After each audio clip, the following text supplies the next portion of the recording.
La mariée était en noir, ou Macron, le deuil impossible d'un rêve américain trahi.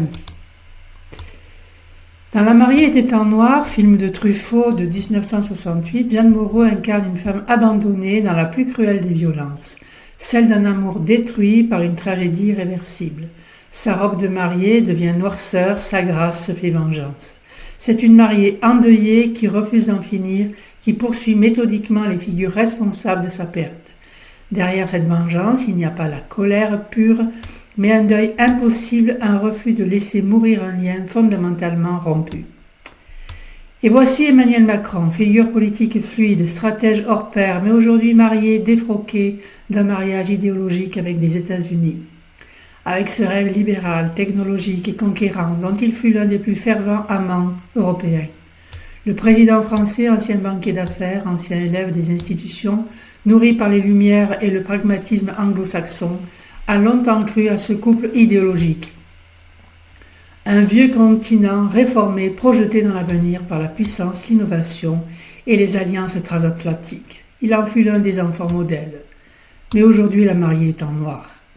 Le volte-face des États-Unis dans leur brutal retour à l'isolationnisme stratégique, le renversement des alliances économiques, leur indifférence envers la diplomatie classique laisse Macron démuni, humilié, presque grotesque dans ses appels à une autonomie stratégique européenne, sans relais, sans armes et sans époux.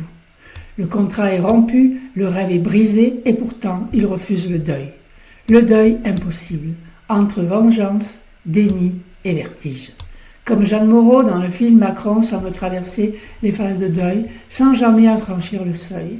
Il rumine, il cherche des cibles, les industriels, l'Europe molle, les Américains ingrats, mais n'accepte jamais que le lien est mort.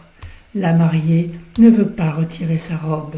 Elle continue à croire à une forme d'exception, à une réconciliation future, à un pacte que seul le temps pourrait guérir. Ce déni devient posture politique, indécision, discours flottant, stratégie équilibriste sur un fil invisible, vertige de celui qui n'a plus de sol sous les pieds mais continue à marcher. La mariée en noir, dans le film, se défait progressivement des illusions de justice pour plonger dans une répétition mortifère. Macron en politique semble pris dans un cycle similaire. Incapable de renoncer à un monde qui n'est plus, il se fige dans un entre-deux, trop lucide pour se réinventer radicalement, trop blessé pour faire confiance à de nouvelles noces. Une lecture politique d'une scène intime.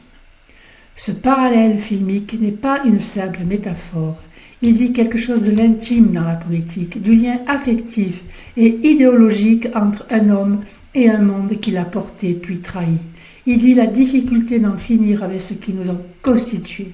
Macron n'est pas seulement un président, il est aussi un sujet pris dans un deuil non traversé, un homme en noir dans une époque qui ne le reconnaît plus comme marié, mais comme veuf obstiné.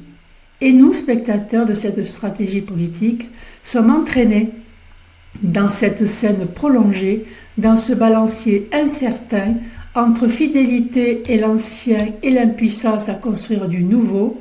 La mariée en noir, ici, n'est pas une figure de vengeance, mais de paralysie historique suspendue entre un passé glorieux et un vide à venir.